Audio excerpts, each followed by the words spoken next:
There has been a huge update to Fusion in 2026.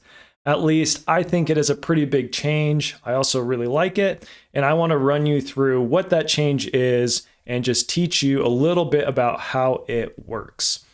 So let's go over to Fusion right now. And right away, you can see when you want to create a new part, this dialog pops up and you have some options that you probably haven't seen before. Now we have part design, assembly design, and hybrid design that you can select from.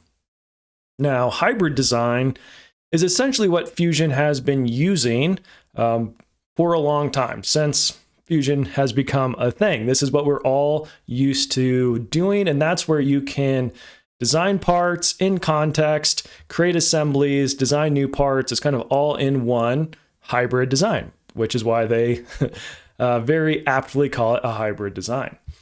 However, they've added this part design and assembly design, which is very similar, or basically the exact same as what most other CAD programs do. If you go to SolidWorks, for example, you're going to design all of your parts, and then you can insert them into your assemblies and create your assemblies with their mates and how the assembly goes together.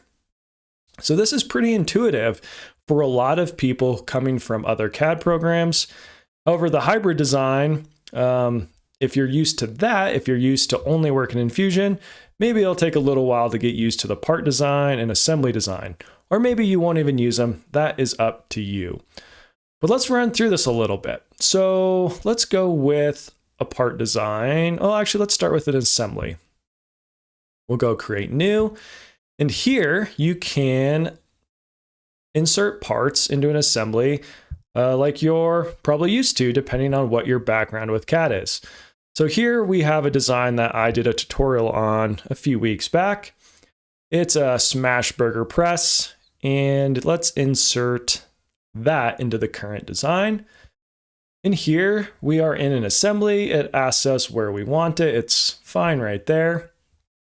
Okay, so here we have this sheet metal piece that is the main body of the smash burger press. And then we have this wooden handle.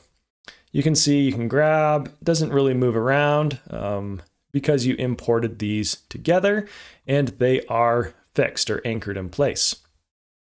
Okay, up here you can see that you're in an assembly, so that is very helpful. Let's add a few more parts to this assembly. Well, at least let's add some screws. So we'll come up here to hardware, find this wood screw. Let's insert that into the current design. There it is. We'll move it up so we can see it. Okay. And let's make 2 of those. So copy and paste. There's our second one. And now you can add mates the way you are probably used to doing it. So go to relationships, mates, or joints. Terminology changes a little bit depending on what software you are used to using. So we'll come here, create a joint there and here. Comes over, let's flip that. Okay, we've got 1 screw in place. And let's create another joint right here. Okay, make sure this is selected. Come over here, make sure that's selected. Flip it. Okay, so this is very much what you are probably used to with creating assemblies. You just have your parts in the pane over here on the left, and you insert those into your assembly.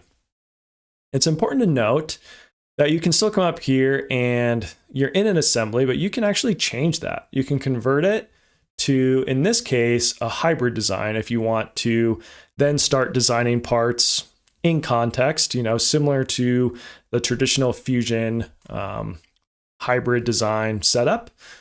But you can't change it to a part because we have multiple parts in there, so that is no longer an option. Okay, what else? Well, you can also right-click on one of these and you can choose to edit in place. We'll hit OK on that. And you can edit these parts in place. Again, similar to the hybrid design, but slightly different. You're still in assembly. Okay, let's exit out of that.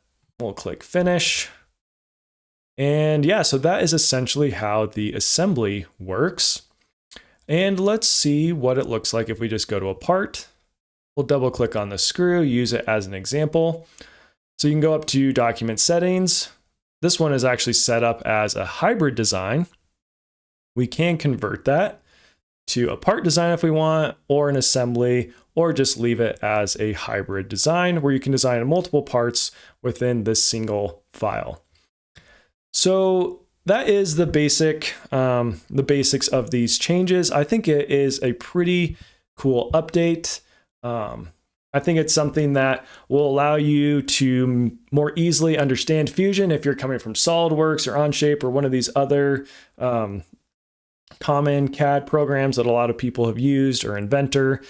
But if you are someone who really likes the way that Fusion does the hybrid designs, then you still have that option as well. So those are the updates for, well, not all of the updates, but some of the big updates for Fusion in 2026. If you have any questions or you want to see more, please leave a comment below. As always, please subscribe to the channel. That really helps us out. And make sure you stay tuned for more tutorials coming out soon.